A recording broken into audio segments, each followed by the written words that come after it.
June 6, 1944. Dawn's first grey light smears the horizon over Utah Beach. Salt spray stings your face like needles, mixing with the acrid bite of cordite from the barrage that hasn't stopped since midnight. Waves crash against the hull of Landing Craft 47, but it's the screams that cut through, men clawing at razor wire, their boots sinking into blood-soaked sand. Private First Class Erich Müller, 22, from a cobblestone street in Hamburg, grips his Mauser rifle so tight his knuckles bleach white. His squad's orders were clear: hold the dunes, no retreat. But the horizon erupts in fire. Shermans rumble ashore, their 50 calibers chattering like deranged typewriters. A shell whistles overhead, too close, and detonates behind him, flinging dirt and a buddy's helmet into the surf. Erich dives into a shell crater, heart slamming against his ribs. The air tastes of iron and fear. Bullets zip past, stitching the sand like deadly embroidery. He peeks up, sees the GIs advancing, faces smeared black, eyes hollow under helmets that look like upturned bowls. One shouts, "Come raus!" Hands up.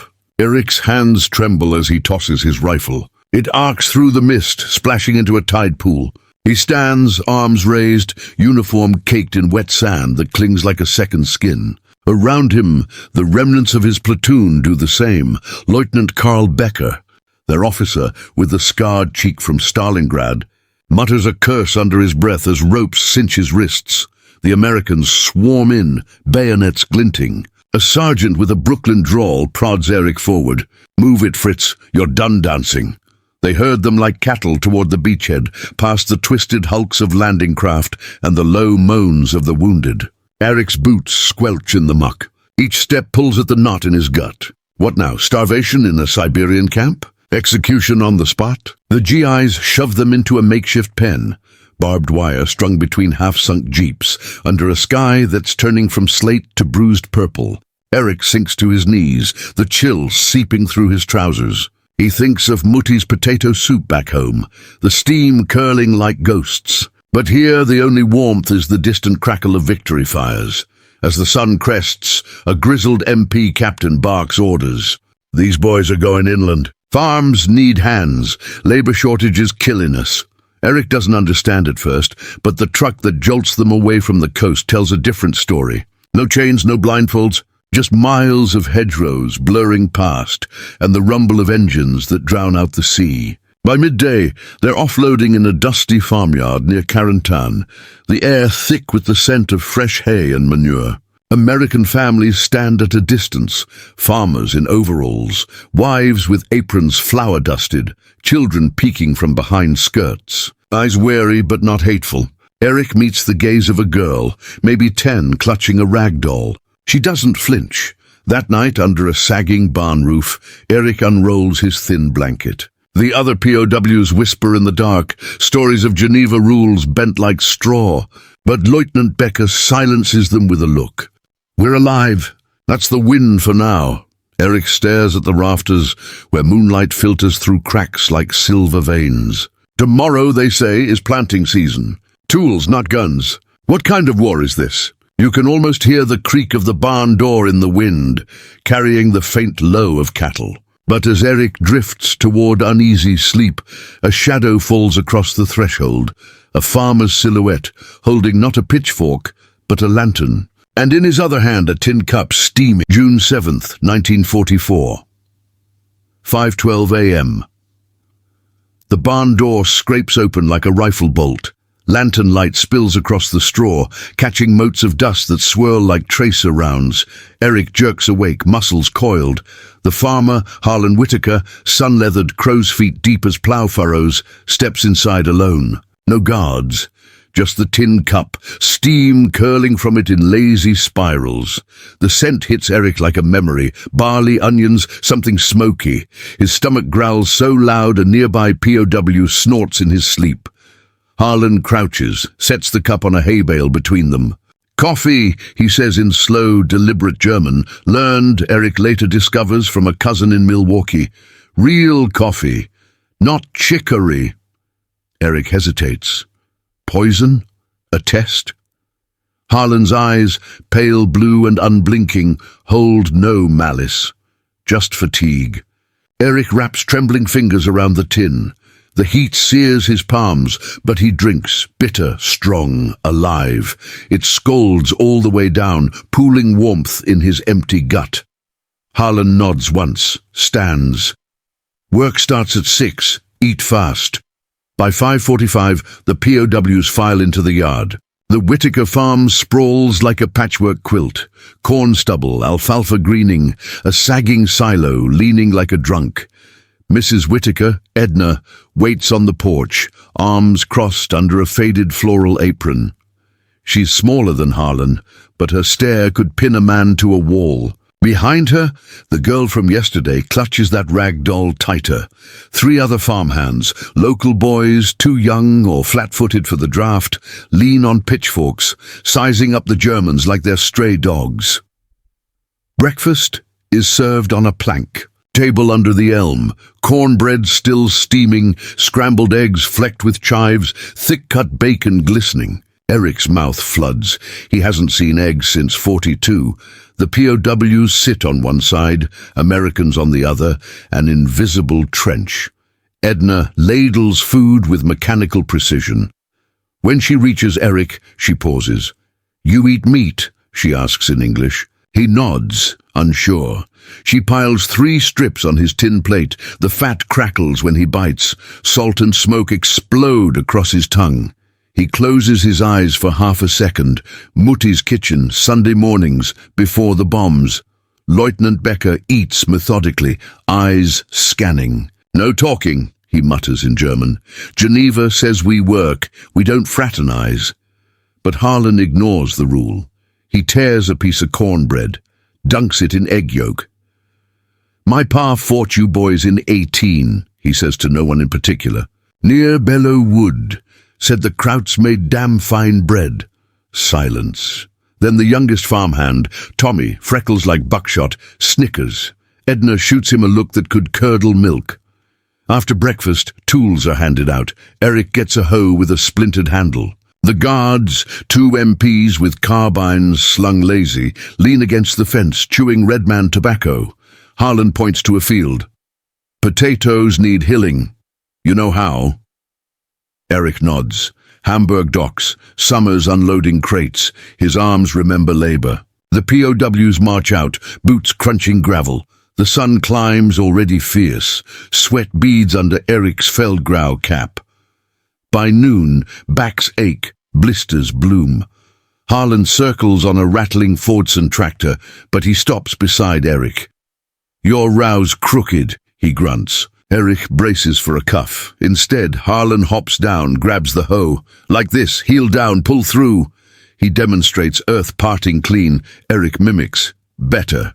Harlan grunts approval, moves on. A transaction, nothing more, but Erich's chest tightens. Someone corrected him without a boot to the ribs. Lunch is under the same elm. Ham sandwiches on rye, dill pickles that snap like gunfire, iced tea so sweet it makes Erich's teeth ache. The girl, Lillian, sits cross-legged nearby, sketching in the dirt with a stick. She draws a crooked swastika, then scratches it out. Looks up at Erich. "You got sisters?" she asks. He startles, nods.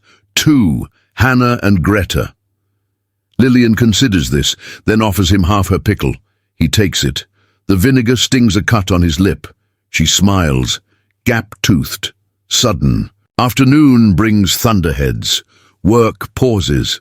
The POWs huddle in the barn as rain hammers the tin roof like MG-42 bursts. Harlan appears again, this time with a dented pot. "Edna's sauerkraut soup," he says, "needs tasting." He ladles a spoonful for Erich. "Cabbage, caraway," a whisper of pork. Erich blows on it, sips, nods. "Needs salt," he says in halting English. Harlan raises an eyebrow. "German salt?" Erich almost smiles. "Any salt." That evening, after the guards count heads and lock the barn, Erich lies on his straw tick. The soup's warmth lingers in his belly. He thinks of Mutti's recipe. Same ingredients, different hands. Outside, lightning flickers, illuminating the rafters. Lieutenant Becker whispers from the next stall. July 19th, 1944. 9:47 p.m. The barn smells of cut hay and kerosene. A single lantern swings from a nail, painting the walls in slow amber arcs. Erich sits cross-legged on an overturned crate, a stub of pencil clenched between his teeth. In front of him, a torn feed sack smoothed flat. On it, in careful block letters, he copies his mother's Königsberger Klopse, meatballs in caper sauce. The words feel like contraband. Across the aisle, Lieutenant Becker pretends to sleep, one eye cracked. "You're writing recipes now, Müller. They'll think we're spies." Erich doesn't look up. "They asked." Simple as that. It started 3 days ago. Edna Whittaker, arms elbow-deep in bread dough, had cornered him by the pump. "Your sauerkraut soup," she'd said, wiping flour on her apron. My mother-in-law swore by caraway, but hers always curdled. Yours didn't. Erich had hesitated, then rattled off ratios in broken English. 1 spoon caraway to 3 pounds cabbage, low heat, never boil after the cream. Edna's eyes narrowed, calculating. "Write it down," she'd ordered. "Trade you for my apple Pandowdy." So it began. A quiet barter under the MP's noses. Harlan slipped Erich a scrap of paper for every new dish. Tommy, the freckled farmhand, traded a cigarette for Erich's bratkartoffeln, pan-fried potatoes with onions, crisped black. Even the guards looked the other way. One chewed red man and muttered, "Long as nobody's drawing tanks." Tonight, Erich finishes the Klopse recipe. Capers are impossible here. No Baltic ports, no imports, so he substitutes chopped dill pickles and a dash of vinegar. "Close enough," he whispers. He folds the feed sack, slides it under his pallet. Tomorrow, Edna bakes. Morning comes humid, cicadas screaming like stukas. The POWs march to the cornfield, but Harlan detours Erich to the kitchen porch. Edna stands over a cast-iron pot, steam fogging her glasses. "Try," she says, thrusting a wooden spoon. The sauce is creamy, tangy, the meatballs tender. Erich closes his eyes. Home, almost. He nods. Edna's mouth twitches, almost a smile. "Your turn." She hands him a recipe card, edges curled. Apple Pandowdy, cinnamon, molasses, a lattice crust pressed down like a quilt. Erich reads it twice, memorizing. That afternoon, while the others weed tomatoes, he sketches the crust pattern in the dirt with a stick. Harlan watches, amused. "You gonna bake it in your helmet, Fritz?" Erich shrugs. "Maybe," word spreads. Other farms send runners, boys on bicycles with notes tucked in overalls. "Mrs. Larson wants your rye bread." "The Coopers'll trade peach preserves for that potato thing." The MPs grumble but don't stop it. The farms are desperate for hands, and happy POWs work harder. Erich becomes the unofficial scribe. He writes in margins, on seed packets, on the back of Harlan's tractor manual. His pencil dwindles to a nub. One evening, Lillian appears with a mason jar. Fireflies blink inside like tiny signal flares. "For your recipes," she says. "So the bugs don't eat 'em?" Erich takes the jar, throat thick. He unscrews the lid, slips in the Pandowdy card. The fireflies crawl over the ink, glowing. August heat settles like a wool blanket. The corn tassels silk. The POW's uniforms fade to the color of dust. Erich's hands blister, then callous. He learns to milk the Whittaker's Jersey cow, Bessie, who headbutts him daily. He learns Tommy's jokes, Edna's silences, Harlan's cough that worsens at dusk. He learns the farm's rhythm, dawn chores, noon dinner, evening thunder that never quite breaks. One night, after a supper of Erich's sauerbraten, beef marinated in vinegar and juniper, the closest he could get with local cuts, Harlan lights his pipe on the porch. The POWs are allowed out now, under the stars, guards dozing against the fence. Harlan offers the pipe. Erich takes a puff, harsh, sweet. "Back home," Harlan says, "we'd hang a man for feeding the enemy." He exhales smoke that curls like a question mark. Funny how hunger changes the rules. Erich stares at the Big Dipper. "In Russia, we ate boot leather. Here, I taste apples." Harlan grunts. "War's a hell of a cook."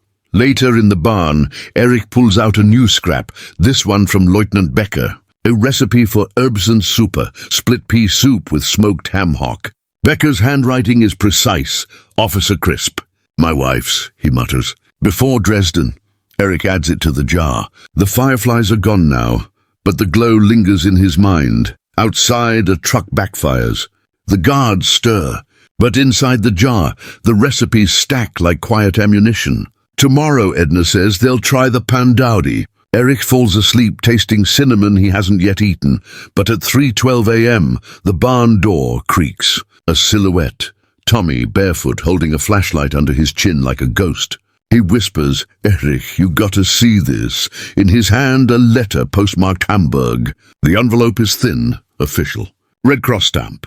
Erich's heart stops. He takes it with shaking fingers. The wax seal is broken. He doesn't open it, not yet. He just holds it against his chest, where the firefly jar sits warm from the day's sun. Whatever's inside, life, death, or the space between, can wait until August 20th, 1944, 4:03 a.m. The barn is a black box of heat and breath. Erich sits on the edge of his cot, the envelope clenched so tight the paper crinkles like dry leaves. The Red Cross stamp stares back, clinical, impersonal.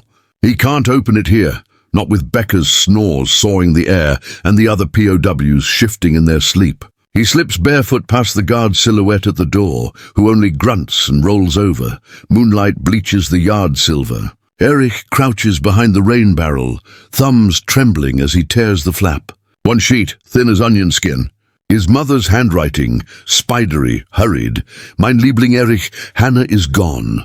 May 3rd, the RAF came at dusk. We were in the cellar when the roof fell. Greta lives burned but breathing. They took her to the hospital in Altona. I write from the ruins. The stove is gone. The recipe cards burned. But I remember the Klopse. You must too. Keep it alive. Keep yourself alive. Your mutti the words blur. Erich presses the letter to his mouth to stifle the sound clawing up his throat. No scream, just a low animal keen that Bessie answers from the barn. He rocks forward, forehead against the cool barrel stave. The farm smells of cut grass and distant rain, but all he tastes is ash, footsteps, soft. Lillian appears in her nightgown, ragdoll dangling. She doesn't speak, just sits beside him, small hand on his sleeve. After a minute, she pulls a handkerchief from her pocket. It's embroidered with tiny apples. Erich wipes his face, surprised to find it wet. Dawn creeps in, rose and gold. The guards rouse the POWs with boot kicks and coffee tin rattles. Erich folds the letter into a square no bigger than a matchbox, tucks it inside the firefly jar with the recipes. The jar is heavier now, paper, grief, cinnamon ghosts. Work that day is merciless. The corn is ready. Every ear must be picked before the weevils wake. Erich's hands move on autopilot, stripping husks with a violence that startles Tommy. "Easy, Fritz," the boy mutters. "Corn ain't the enemy." Erich doesn't answer. His mind loops. Hannah is gone. The stove is gone. Keep the Klopse alive. At noon, Edna sets out dinner. Cold ham, potato salad, lemonade sharp with real lemons. The POWs eat in silence. Edna notices Erich's untouched plate. She follows his gaze to the jar on the porch step, glowing like a lantern in the sun. She picks it up, turns it in her hands. "What's this?" she asks Lillian. The girl shrugs. "Erich's treasures." Edna opens the lid. Recipes flutter like moths. She pauses at the newest, Becker's Erbsensuppe, then spots the letter's corner. She doesn't read it. Just closes the jar, sets it back exactly where it was. When Erich finally looks up, her eyes are wet too. She pushes his plate closer. "Eat," she says. "Strength for tomorrow." Afternoon brings a surprise. Harlan hitches the Fordson to a flatbed and loads crates of apples. Windfalls, worm bit, perfect for sauce. "We're making Pandowdy," he announces. All of us. The MPs raise eyebrows but don't object. The Whittaker's farm has the highest yield in the county now, thanks to German precision and American grit. The kitchen becomes a battlefield of flour and sugar. Edna rolls dough on the table. Harlan peels apples with a pocket knife. Tommy stirs molasses over the stove. Erich is handed a bowl of diced apples and the Pandowdy recipe card. His job, the lattice crust. His fingers, blistered, stained with corn silk, remember the pattern he drew in the dirt weeks ago. He weaves strips of dough like tank treads, precise, overlapping. Lillian hovers, licking cinnamon from her fingers. "You gonna put capers in it?" she teases. Erich almost smiles. "No, apples don't swim." The oven, a cast-iron home comfort, belches heat. The Pandowdy goes in, crust golden, molasses bubbling like lava. While it bakes, Edna pulls Erich aside. She hands him a fresh index card, blank. "Your mother's meatballs," she says quietly. "Write it proper. I'll copy it for the church ladies. They'll want to try." Erich stares. The church ladies, who glared when the POW truck first rolled in, want his food. Edna nods toward the jar. "Recipes don't care whose side you're on," he writes. The pencil shakes at first, then steadies. Königsberger Klopse, for Mutti. He lists the pickle substitution, the cream trick, the anchovy paste Harlan swears he can get from the black market. When he finishes, Edna pins the card to the pantry door with a thumbtack. It joins her own recipes like it belongs. The Pandowdy emerges, crust cracked, apples soft, scent flooding the house like a hymn. Harlan cuts the first square, steam billowing. He hands it to Erich on a tin plate. "Careful." Hot as Normandy sand. Erich blows, takes a bite. Sweet, tart, buttery. The crust shatters. The filling clings to his tongue. For one heartbeat, Hannah is 10 again, stealing apples from the neighbor's tree. He swallows hard. That night, the POWs eat Pandowdy under the stars. Even the guards accept seconds. Becker licks molasses from his thumb and says, "Not bad, Müller. Your mother would approve." Erich nods, eyes on the jar. The letter is inside, but so is the new card, ink still wet. Later, alone by the rain barrel, Erich adds a line to the Klopse recipe in tiny letters at the bottom. For Hannah. May 3rd. Never forget. He seals the jar. September 14th, 1944, 6:28 p.m. The Whitaker barn has been gutted and swept clean for the first time since the Spanish flu. Lanterns hang from every beam, throwing honeyed light across long plank tables dragged in from the church basement. The air is thick with wood smoke, roasted pork, and the low hum of 100 voices, farmers, neighbors, MPs, and 32 German POWs in clean but threadbare uniforms. The harvest is in, corn cribs grown, silos bulge, the county's quota smashed. Tonight, they celebrate. Erich stands at the head table, sleeves rolled, apron tied tight. Edna insisted. "You're the chef," she'd said, pressing a wooden spoon into his hand like a field marshal's baton. The menu is a treaty inked in butter and broth. Harlan's smoked hams glazed with Erich's improvised juniper marinade. Edna's mashed potatoes whipped with German-style sour cream. Tommy's cornbread beside Becca's rye loaves baked in coffee cans. And center stage, a towering Königsberger Klopse tureen, capers replaced by diced pickles. Sauce creamy enough to silence a room. The church ladies, once stone-faced, now flutter like moths. Lifting lids, inhaling, scribbling notes, Mrs. Larson, who lost a son at Anzio, ladles Klopse onto her plate with trembling fingers. "My Henry loved meatballs," she murmurs. No one corrects her. Harlan clinks a spoon against a mason jar. The room quiets. "To the hands that filled these tables," he says, voice rough. "Ours, theirs, don't matter tonight." He raises a tin cup of cider. The Germans raise theirs, watered wine Harlan brewed from dandelions. A toast, glasses touch. Someone starts singing Lily Marlene in German. A GI counters with Boogie Woogie Bugle Boy. The melodies tangle, then merge. Erich serves. He ladles, slices, passes plates. Each time a neighbor thanks him, he nods, stiff, formal, until Lillian tugs his sleeve. "Smile, silly. It's a party," he tries. The corners of his mouth ache from disuse. At the far end, Lieutenant Becker sits between two MPs who've loosened their ties. He's telling a story, something about a frozen fox in Stalingrad, his hands shaping the air. Laughter erupts. One MP slaps the table so hard his holster rattles. Becker catches Erich's eye, lifts his cup in salute. A small crack in the officer's armor. Dessert is Pandowdy, 3 sheet pans, crust shattered like battlefield glass. Erich cuts the first square for Mrs. Larson. She takes a bite, closes her eyes. "Tastes like my mother's," she whispers. "Before the Depression took the orchard." She presses a folded $5 bill into Erich's palm. "For your family? When you get home." He tries to refuse. She closes his fingers over it. "War took my boy. Let this buy your sisters an apple." Later the tables are pushed back. A battered phonograph scratches out Glenn Miller.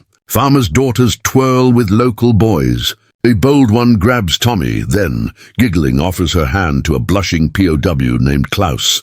The MPs pretend not to see. Harlan dances with Edna, stiff at first, then swaying like corn in wind. Lillian drags Erich into the circle. He protests. He's never danced, but she plants his hands on her shoulders and marches him in a clumsy box step. Laughter bubbles up from his chest, foreign and startling. Outside, the night is crisp, stars sharp as shrapnel. Erich steps onto the porch for air. The jar sits on the rail, recipes swollen to a small book now bound with twine. He opens it, thumbs the pages. New additions: Edna's green tomato pie, Mrs. Larson's chow chow, even an MP's mother's oatmeal cookies. On the last page, in Lillian's crayon, Erich's apples. Don't forget the cinnamon footsteps. Harlan joins him, pipe glowing. "Heard from the Red Cross today," he says quietly. "Your sister Greta, she's walking again. Burn unit in Altona. Your ma's with her." Erich's knees buckle. Harlan steadies him. "Letters in the kitchen. Thought you'd want it private." Erich clutches the rail. The $5 bill is still in his fist, crumpled. He smooths it, tucks it into the jar between the Klopse and Pandowdy cards. A seed for Hamburg. Inside, the music swells. Someone shouts for seconds. Erich straightens, wipes his face with the apron. Harlan claps his shoulder. "Come on, chef. They're hollerin' for more meatballs." Erich steps back into the light. The barn glows like a hearth. For one night, the war is a rumor told in another language. But as the last lantern flickers, a jeep engine coughs to life down the road. Headlights sweep the yard. An officer steps out, crisp uniform, clipboard, no smile. He scans the crowd, eyes locking on the POWs. Miller, Erich, front and center. The music dies mid-note. The officer holds a transfer order stamped in red. Camp Algona, Iowa. Departure 0600. Erich's pulse hammers. The jar is still in his hand, too heavy, too fragile. Harlan's face goes stone. Edna appears in the doorway, apron twisted in her fists. Lillian's lip trembles. The officer taps his watch. "Now, soldier." Erich looks at the tables, scraped clean, crumbs and memories all that remain. He looks at the jar, then at the people who filled it. He takes one step forward, then stops. September 15th, 1944, 5:57 a.m. The jeep idles like a restless animal, exhaust curling white in the pre-dawn chill. Erich stands in the yard, duffel at his feet, everything he owns in one patched canvas bag. The firefly jar is wrapped in a flour sack, cradled against his chest like a child. The barn door hangs open behind him. Inside, the tables are stacked, the floor swept bare. The feast is a ghost now, smelling faintly of cold grease and cider. The officer, Captain Hargrove, face sharp as a bayonet, checks his watch again. "Let's move, Müller." Two MPs flank him, carbines slung but fingers near triggers. The other POWs are already loaded in a deuce and a half down the lane, silhouettes against the rising dust. Edna appears first, apron swapped for a wool shawl. She presses a brown paper parcel into Erich's free hand. "Cornbread," she says, "keeps 3 days. After that, feed the birds." Her voice is steady, but her knuckles are white on the parcel. Harlan follows, pipe unlit, hands jammed in overall pockets. He clears his throat twice before speaking. "Train to Algona, leaves Des Moines at noon. You'll be there by nightfall." He doesn't say good luck. Farmers don't waste words on maybe. Lillian runs barefoot across the frost-stiff grass, ragdoll flapping. She crashes into Erich's knees, arms locking tight. "Take me with you," she whispers. Erich kneels, sets the jar down gently. He unties the flour sack, pulls out the Pandowdy recipe card, flips it over. On the blank side, he scribbles in pencil, "For Lillian Whittaker, grow apples, EM." He presses it into her palm. "Plant this," he says. "It grows sweet." She stares at the card like it's a map to Narnia. Tommy jogs up, panting, a small tin in his fist. "Peach preserves," he grins. "Ma's recipe. Don't let the Iowa boys hog it." He salutes with 2 fingers, then steps back, suddenly shy. Lieutenant Becker is last. He's allowed out of the truck, wrists unbound for once. He grips Erich's forearm, soldier to soldier. "You kept us human, Müller," he says in German low. "Don't let them take that in Iowa." He slips something into Erich's pocket, a folded cigarette paper. Inside, a new recipe, goulash super, scrawled in Becker's precise hand. "For the cold nights," he mutters. Captain Hargrove taps his foot. "Time." Erich stands. The jar goes into the duffel, nestled between cornbread and preserves. He shoulders the bag. One last look.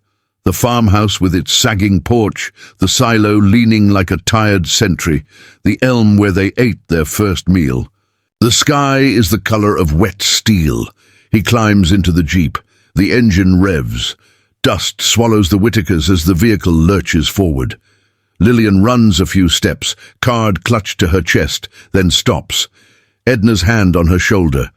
Harlan lifts his pipe in silent farewell. The road unspools. Hedgerows, corn stubble, a future shrinking in the rear view. Erich's fingers find the cigarette paper in his pocket. He unfolds it under the dash light. At the bottom, Becker added a line. "Tell them we were men, not monsters." Miles blur.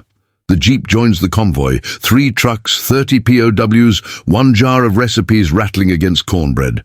At the county line, a sign reads, "You are now entering Iowa, the tall corn state." Erich almost laughs. Corn again. By dusk, camp. Algona rises from the prairie like a small city of tar paper barracks and barbed wire. Floodlights stab the sky.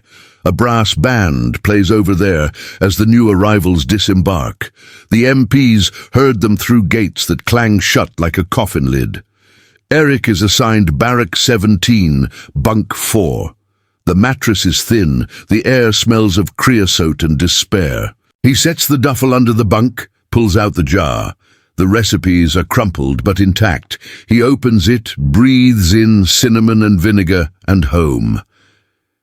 That night, the camp kitchen is a cavern of steel and steam. The head cook, a civilian named Mr. Kowalski, Polish accent, thick as sausage, eyes the jar suspiciously. "What's this, kraut poetry?" Erich shrugs. "Food." Kowalski snorts, but curiosity wins. He reads the Klopse card, then the Pandowdy.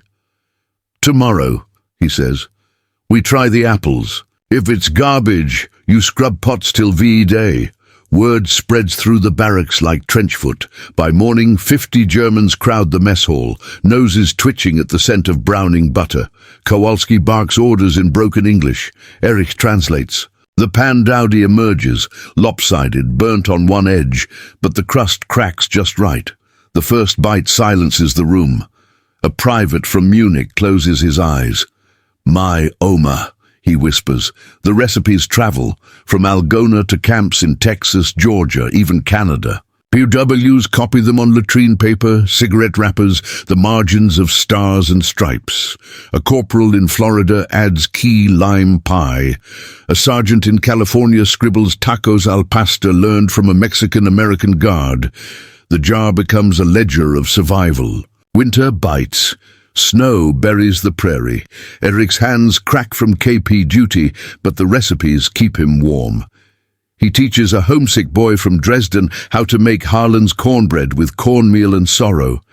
In return, the boy gives him a harmonica tune, Stille Nacht, played slow enough to break your heart. Spring 1945. Rumors swirl like smoke. Hitler dead, Berlin fallen, camps closing. Erich's name appears on a repatriation list. The jar, now a battered biscuit tin, is half his weight in paper. He adds one final card. Whitaker Farm, Pandowdy. Serve with forgiveness. May 8, 1946. The troopship SS Marine Perch steams into Bremerhaven. Erich steps onto German soil, smelling of coal smoke and ruin. Hamburg is a skeleton, roofs gaping, streets cratered. He hitches rides on Allied trucks, the tin clutched tight. The Whitaker farm is gone from his mind as a place, but alive in his hands. He finds Mutti and Greta in a displaced persons hostel, thin, grey, but breathing. Greta's scars pull when she smiles. That night, in a kitchen with one pot and a hot plate, Erich makes Pandowdy from scavenged apples and rationed sugar. The crust is tough, the filling watery. Mutti cries into her bowl. Years later, 1957. A letter arrives from America. Thick envelope, Iowa postmark. Inside, a photograph. The Whitaker farm, rebuilt. A new silo, straight and proud. Harlan and Edna on the porch, older. Lillian, tall now, hair in a braid, holds a baby. On the back, in Edna's neat script, the orchard bloomed. We still make your Klopse every Christmas. Come home when you can. Erich pins the photo above the stove in his new Hamburg bakery. The tin sits on a shelf, recipes yellowed but legible. Customers ask about the American apple pie with the German name. He smiles, ladles caper sauce, tells them a story of a barn, a girl, a jar that carried more than flour. Outside, Hamburg rebuilds brick by brick. Inside, the oven glows. The war is over, but the feast never ends.